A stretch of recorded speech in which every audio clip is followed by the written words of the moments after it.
रे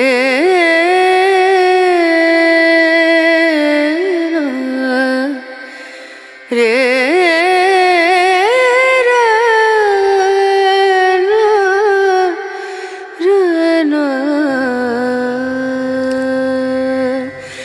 नजरिया നമ്മുടെ പുതിയ വീഡിയോയിലേക്ക് എല്ലാവർക്കും സ്വാഗതം. ഞാൻ ലക്ഷ്മി. എല്ലാവരും സുഖമായിട്ടിരിക്കണമെന്ന് വിശ്വസിക്കുന്നു. ഇന്ന് ഞാൻ വന്നേക്കുന്നത് സദ്യ സ്പെഷ്യൽ സാമ്പാറുമായിട്ടാണ്. അപ്പം നമുക്ക് എളുപ്പം തന്നെ വീഡിയോയിലേക്ക് പോയാലോ. സാമ്പാർ തയ്യാറാക്കാനായിട്ട് ഞാനിപ്പോൾ പരിപ്പ് എടുത്തിട്ടുണ്ട്. നമുക്കിത് ആവശ്യത്തിനുള്ള വെള്ളം ഒഴിച്ചിട്ട് ഒന്ന് വേവിച്ചെടുക്കാം. നമുക്കിനി ഇത് വിസിലടിപ്പിച്ചെടുക്കാം. നമ്മൾ സാമ്പാറിലേക്ക് ഡയറക്റ്റായിട്ട് നമ്മുടെ വെണ്ടയ്ക്കയും തക്കാളിയും കൂടെ ചേർത്ത് കൊടുത്തു കഴിഞ്ഞാൽ പെട്ടെന്ന് കുഴഞ്ഞു പോകുന്നതുകൊണ്ട് ഞാനിത് സെപ്പറേറ്റ് ആണ് എടുത്ത് വെച്ചേക്കുന്നത്. നമുക്ക് ഇനി ഇത് എണ്ണയിലൊന്ന് വാട്ടിയെടുക്കാം. നമുക്കിത് നന്നായിട്ടൊന്ന് വഴറ്റിയെടുക്കാം.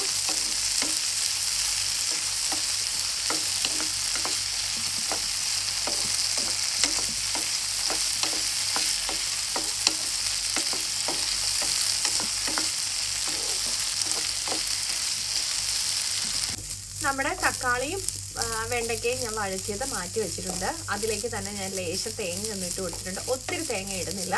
ഈ സമയത്ത് വേണമെന്നുണ്ടെങ്കിൽ നമുക്ക് പൊട്ടുകടല ലേശം ചേർത്ത് കൊടുക്കാം കേട്ടോ. നമുക്കിനി ഈ സമയത്ത് നമ്മുടെ സാമ്പാറിലേക്കുള്ള പൊടികളൊന്ന് ചൂടാക്കി ചേർത്ത് കൊടുക്കാം. ഞാൻ അതിനായിട്ട് മഞ്ഞൾപ്പൊടി ചേർത്തിട്ടുണ്ട്. കുറച്ച് മുളക് പൊടി ചേർക്കാം.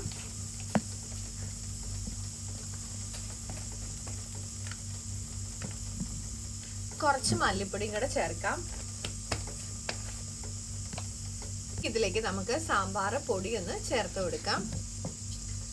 നമുക്ക് ഇഷ്ടമുള്ള ബ്രാൻഡ് ഏതാണോ അത് ചേർക്കാം. അല്ല വീട്ടിൽ പൊടിച്ചതാണെന്നുണ്ടെങ്കിൽ അതാണെങ്കിലും ചേർക്കാം കേട്ടോ. കുറച്ച് കായപ്പൊടിയും കൂടെ ചേർക്കാം.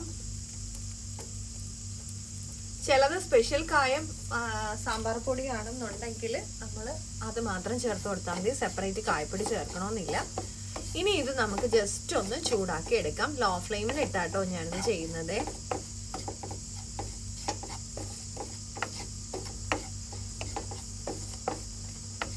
നമ്മുടെ പൊടിയുടെ പച്ചമണം ഒന്ന് മാറി വന്നാൽ മാത്രം മതി.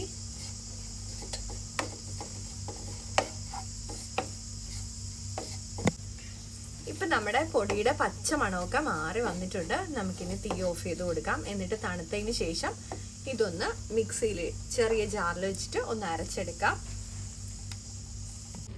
ഇപ്പൊ നമ്മുടെ പരിപ്പൊക്കെ നന്നായിട്ട് വെന്ത് വന്നിട്ടുണ്ട്. നമുക്ക് ഇതിലേക്ക് നമ്മുടെ പച്ചക്കറി ഒന്ന് ചേർത്ത് കൊടുക്കാം. നമുക്ക് പരിപ്പ് നന്നായിട്ട് ഇതുപോലെ ഒന്ന് ഇളക്കി കൊടുക്കാം.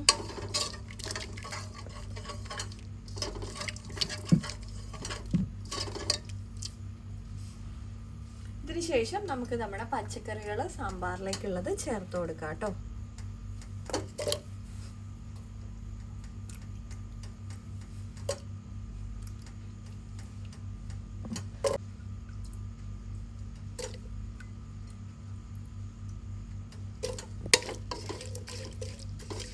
നമ്മുടെ പച്ചക്കറികളെല്ലാം ഞാനൊന്ന് ചേർത്ത് കൊടുത്തിട്ടുണ്ട്.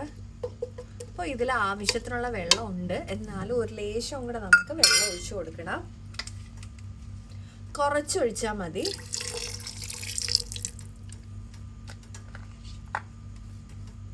ഇനി നമുക്കിത് ഒരു വിസിൽ അടുപ്പിച്ചെടുക്കണം. നമ്മുടെ പച്ചക്കറിയൊക്കെ നല്ലപോലെ ഒന്ന് വെന്ത് വരാൻ വേണ്ടിയിട്ടാണ്. ഇപ്പം നമ്മുടെ കഷ്ണമൊക്കെ നല്ലപോലെ വെന്ത് വന്നിട്ടുണ്ട്.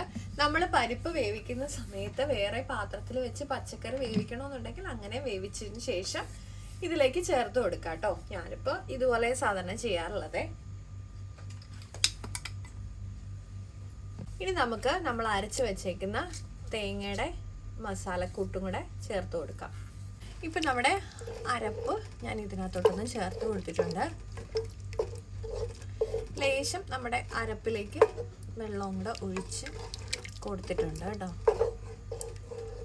നമുക്കിനി ഒന്ന് ചൂടായി വന്നാൽ മതി. കാരണം നമ്മുടെ തേങ്ങയൊക്കെ നല്ലപോലെ നമ്മൾ വറുത്തതാണല്ലോ.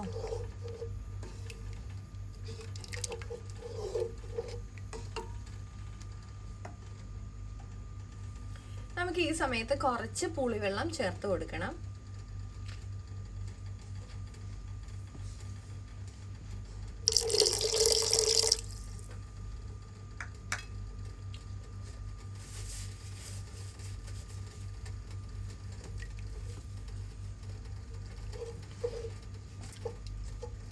നമുക്ക് ഈ സമയത്ത് നമ്മുടെ കറിക്ക് ആവശ്യത്തിനുള്ള ഉപ്പും കൂടെ ചേർത്ത് കൊടുക്കാം.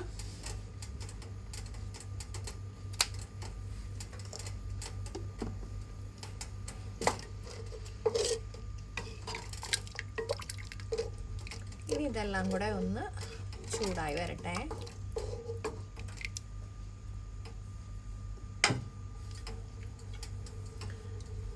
ഇതിലേക്ക് നമ്മൾ എണ്ണയിൽ വാട്ടി വെച്ച നമ്മുടെ വെണ്ടയ്ക്കയും തക്കാളിയും കൂടെ ചേർത്ത് കൊടുക്കാം.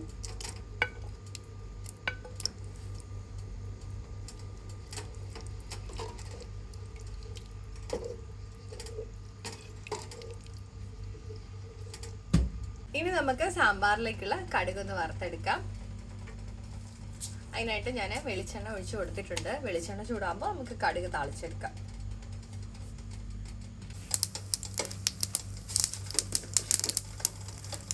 നമുക്ക് കുറച്ച് ഉലുവ ഈ സമയത്ത് ചേർത്ത് കൊടുക്കാം.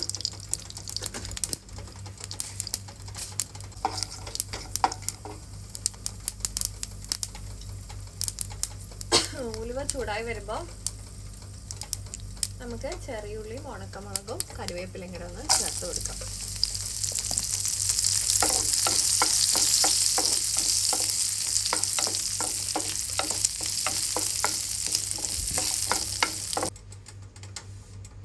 ഇപ്പം നമ്മുടെ സാമ്പാർ നന്നായിട്ടൊന്ന് ചൂടായി സെറ്റായി വന്നിട്ടുണ്ട്. ഞാൻ ലോ ഫ്ലെയിമിലാണ് ഇട്ടേക്കുന്നത്. ഇനി നമുക്കിതിലേക്ക് നമ്മുടെ കടുവറയും കൂടെ ഒന്ന് ചേർത്ത് കൊടുത്താൽ മാത്രം മതി.